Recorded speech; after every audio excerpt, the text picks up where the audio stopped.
자, 우리 다 같이 사도신경으로 신앙 고백하겠습니다.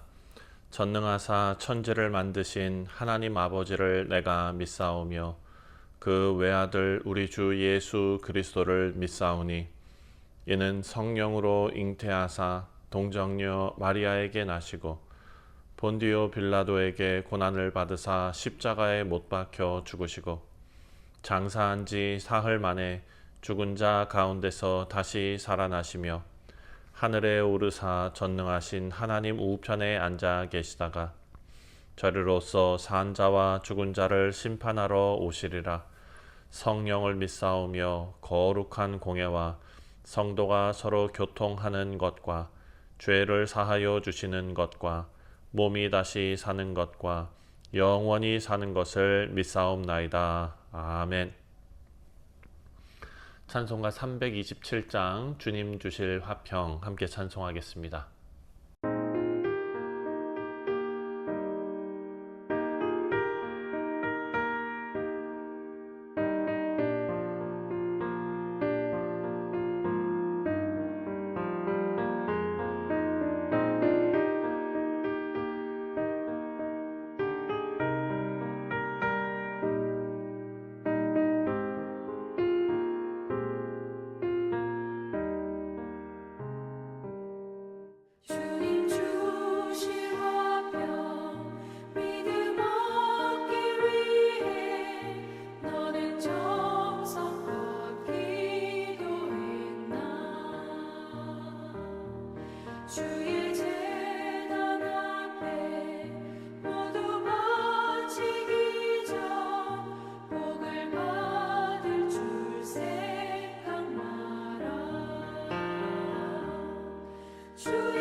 주의 제단 앞에 모두 바친 후에 주와 온전히 사귀겠네. 주님 주신 기쁨 또한 그의 사랑 어찌 말로 다 영영하랴. 주의 제단에 선 제사 드린 후에 주 내 맘을 주장하니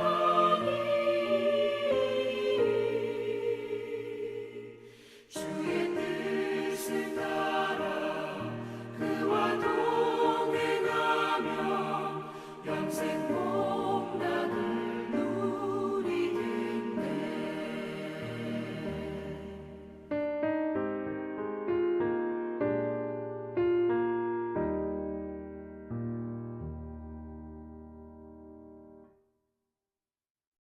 오늘 우리에게 주시는 하나님의 말씀은 누가복음 21장 5절부터 19절까지 말씀입니다.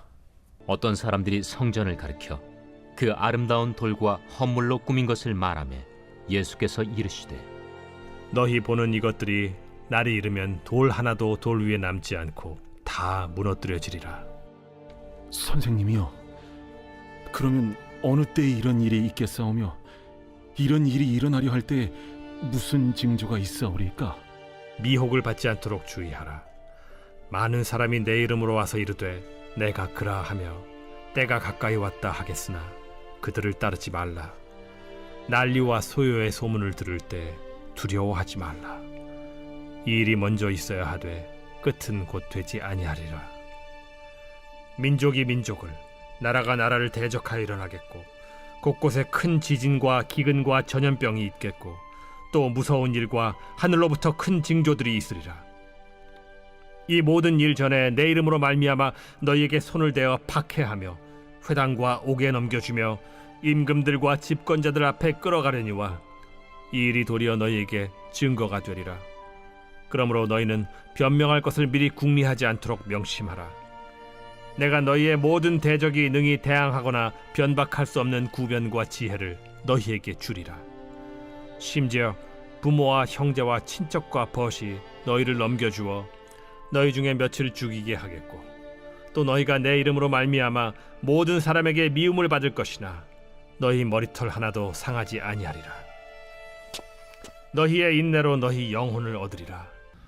네, 사랑하는 성도님들, 오늘 본문은 예수님께서 예루살렘 성전에서 제자들에게 그리고 사람들에게 가르침을 주시는 장면 중에 하나입니다. 제자들은 성전을 바라보면서 그 웅장함과 아름다움에 감탄합니다. 하지만 예수님께서는 눈에 보이는 그 화려함 너머에 있는 하나님의 심판과 그리고 마지막 때의 그런 징조들, 그런 것들을 말씀하십니다. 자, 오늘 본문 말씀은 종말에 대한 말씀으로 분류가 되지요. 하지만 이것은 그냥 미래에 있을 사건을 예언하는 것이 아니라 오늘을 살아가는 우리들에게, 그리고 또 이 말씀을 직접 들었던 그 시대의 사람들에게 올바른 신앙의 자세가 무엇인지를 알려주시고 또 그 자세에 대해서 물어보시는 그런 장면입니다. 오늘 우리가 믿음을 지켜야 할 때에는 평안한 때가 아니라 어려움이 밀려오는 순간들일 것입니다. 그때마다 우리는 예수님께서 우리의 신앙의 자세를 물어보시고 권면하시는 이 말씀을 마음에 잘 담을 수 있기를 바랍니다. 먼저 5절 말씀을 보면 예수님께서 무너질 영광을 바라보지 말아야 한다라는 의미의 말씀을 이제 쭉 주시는데요. 먼저 5절을 보겠습니다. 어떤 사람들이 성전을 가리켜 그 아름다운 돌과 헌물로 꾸민 것을 말하며 예수께서 이르시되, 자, 제자들은 예루살렘 이 성전의 웅장함 그리고 아름다움 감탄하고 있었습니다. 왜냐하면 당시 성전은 헤롯 왕이 대대적으로 레노베이트를 해서 금과 대리석으로 장식하고 그리고 이렇게 아름답게 만들고 웅장하게 만드는 성전이 바로 유대인들의 자랑이었습니다. 그리고 그들의 중심이 바로 성전이었습니다. 하지만 예수님께서는 그 중심에 들어가셔서 그 감탄을 정면으로 깨뜨리십니다. 6절입니다. 너희 보는 이것들이 날이 이르면 돌 하나도 돌 위에 남지 않고 다 무너뜨려지리라. 자, 예수님은 지금 외적인 종교의 형식, 인간의 자랑, 이 모든 것이 다 사라질 것이다 라는 말씀을 하시는 겁니다. 역사를 아는 우리들은 그 AD 70년에 로마 장군 티투스에 의해서 예루살렘 성전이 완전히 다 무너진다는 것을 이미 알고 있습니다. 이 사건은 하나님의 경고가 헛된 경고가 아니다라는 것을 보여주는 역사적인 증거입니다. 자, 오늘날에도 우리는 종종 눈에 보이는 것들, 그런 것들에 기대서 신앙생활을 하려고 하지요. 교회의 건물이라든지 성도의 숫자라든지 뭐 어떤 외적인 번영들, 어떤 행사들. 하지만 예수님 이렇게 말하시는 것 같습니다. 너희가 보는 이 모든 것들이 무너질 수 있다. 참된 신앙은 건물이 아니라, 전통이 아니라 예수님을 따르는 삶이다. 예수님께서는 오늘의 본문 말씀을 통해서 2000년 후에 이 말씀을 묵상하고 있을 우리들을 향해서 이런 권면의 말씀을 해 주십니다. 자, 두 번째로 7절부터 11절까지의 말씀을 보면은요, 우리에게 깨어 있으라 명령하십니다. 7절입니다. 그들이 물어 이르되 선생님이여 그러면 어느 때에 이런 일이 있겠사오며 이런 일이 일어나려 할 때에 무슨 징조가 있사오리까? 자, 제자들은 지금 예수님께서 하신 이 말씀이 충격적이었습니다. 이 아름답고 웅장한 성전이 다 무너질 것이다. 그래서 이들은 궁금했던 것입니다. 언제 이 일이 일어날 것인가? 시기와 징조에 대해서 물어봅니다. 하지만 예수님은 그들의 관심이 지금 언제에서 어떻게로 바꾸어야 한다라는 것을 지금 이 이야기를 통해서 이끌어 가십니다. 다시 말해서 지금 예수님의 말씀은 날짜 계산이 아니라 믿음의 삶에 초점을 두고 계신다라는 것입니다. 8절입니다. 이르시되 미혹을 받지 않도록 주의하라. 많은 사람이 내 이름으로 와서 이르되 내가 그라 하며 때가 가까이 왔다 하겠으나 그들을 따르지 말라. 자, 미혹되지 않도록 주의하라. 말세가 가까울수록 거짓 그리스도인들, 그리고 거짓 그리스도들, 거짓 예언가들, 두려움을 조장하는 사람들, 이상한 종말론에 미혹된 자들이 많이 나타날 것이다 라는 것을 지금 예수님께서는 말씀하십니다. 다시 말해서 제자들의 관심은 언제였습니다. 하지만 예수님께서는 그 관심을 어떻게로 바꾸고 계시는 것입니다. 이어서 9절 말씀에는 전쟁과 소요를 말씀하시고 또 10절 말씀에는 민족과 민족 사이에, 나라와 나라 사이에 갈등이 있을 것이다. 11절 말씀에는 지진이 있고 기근이 있고 전염병이 있고 무서운 일들이 일어날 것이다.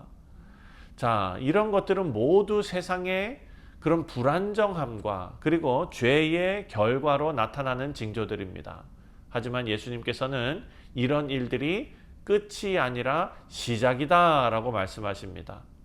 사랑하는 성도님들, 여기서 우리가 생각해야 할 교훈이 무엇인가? 바로 믿는 사람들은 세상의 혼란에 휘둘리지 말아야 한다라는 것입니다.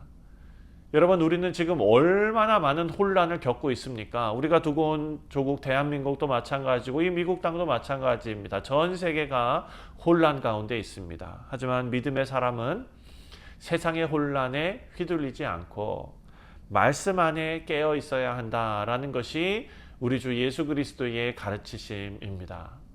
우리는 예수님이 정하신 때를 알 수 없지만 항상 주님 앞에 설 준비를 하며 오늘을 살아가야 될 줄 믿습니다.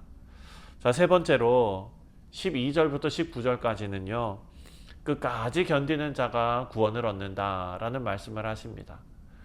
이제 우리 성도들이 우리 개인의 인생에 닥칠 그런 고난에 대해서 예수님 말씀하시는데요. 12절에 이렇게 말씀하십니다. 이 모든 일 전에 내 이름으로 말미암아 너희에게 손을 대어 박해하며 회당과 옥에 넘겨주며 임금들과 집권자들 앞에 끌어가려니와.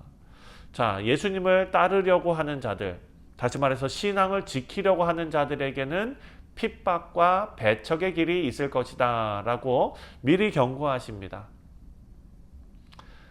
이들은 예수님 때문에 감옥에 갇히고 실제로 또 예수님 때문에 재판도 받고 가족들에게도 배신당하게 된다라는 것이죠. 16절에 심지어 부모와 형제와 친척과 벗이 너희를 넘겨주어 너희 중에 몇은 죽이게 하겠고. 자, 이런 고난은 헛된 것이 아니다라는 말씀입니다. 하나님의 계획 속에 있는 유익한 기회가 된다. 어려운 일이죠. 소화하기 힘든 일입니다. 하지만 그것이 진리입니다. 13절에 이 일이 도리어 너희에게 증거가 되리라. 고난의 순간은 우리가 말로만 믿는 신앙생활이 아니라 삶으로 증거하는 신앙이 되는 시간인 줄 믿습니다. 예수님은 그때에 무엇을 어떻게 말할까 염려하지 말라고 말씀하십니다. 직접 지혜를 주시고 능력을 주시겠다라고 말씀하셨습니다. 15절에 내가 너희의 모든 대적이 능히 대항하거나 반박할 수 없는 구변과 지혜를 너희에게 주리라. 자, 18절과 19절 말씀을 보면은요, 너희 머리털 하나도 상하지 아니하겠다. 너희의 인내로 너희 영혼을 얻으리라. 이렇게 말씀하십니다.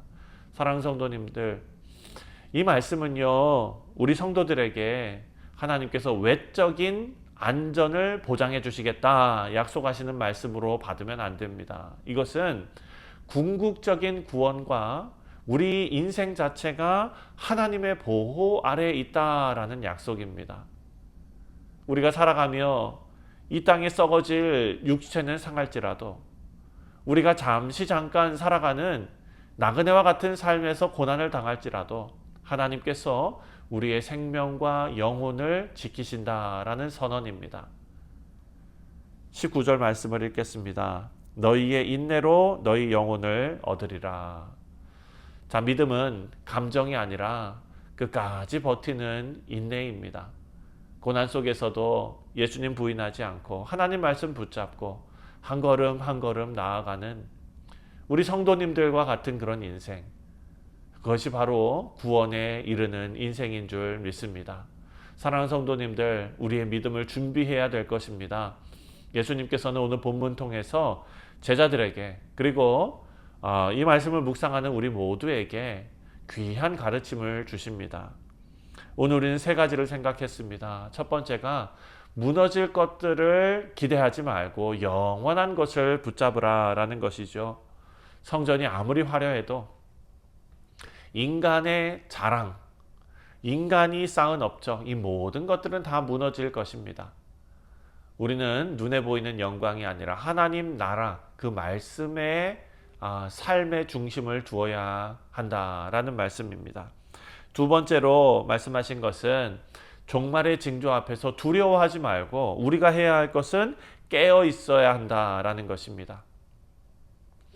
이 땅에는 혼란이 있을 것이고 고통이 있겠지만 그것은 우리의 끝이 아니라 하나님의 구원의 계획 안에 있는 과정이다라는 것을 우리에게 알려주셨습니다. 마지막으로 고난 가운데 인내하면서 끝까지 믿음을 지키라라는 것이었습니다. 진정한 신앙은 어려움 속에서 빛을 내는 줄 믿습니다. 예수님께서는 우리를 기억하시고 반드시 구원의 날에 우리를 영광으로 이끄실 줄 믿습니다. 오늘 아침 우리가 하루를 시작합니다. 우리는 혼란한 세상을 살아가고 있지요. 하지만 예수님의 말씀은 분명합니다. 미혹하지 말라. 증인의 삶을 살아야 한다. 끝까지 견뎌야 한다.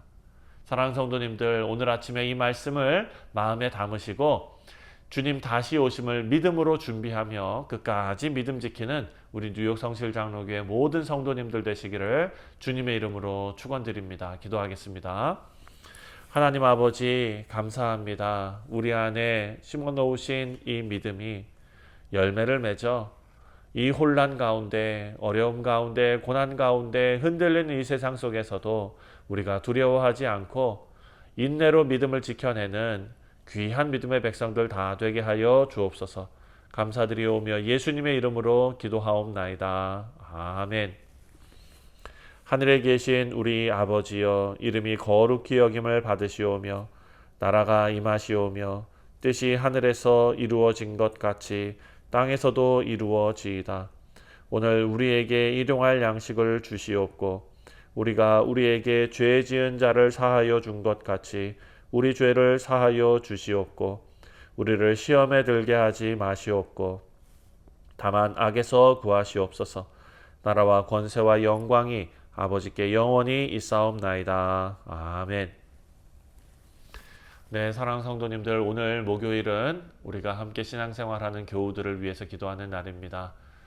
우리 성도들의 삶을 위해서 기도하실 때에 오늘 우리가 묵상한 말씀처럼 혼란스러운 생활, 그런 시대 속에서도 우리가 믿음을 지키며 인내로 믿음을 이루는 귀한 성도들 다 될 수 있도록 위해서 기도해 주시고, 우리의 현실에 하나님께서 은혜를 베푸시고 사업과 직장과 가정과 학업을 붙들어 주시도록 함께 기도하겠습니다.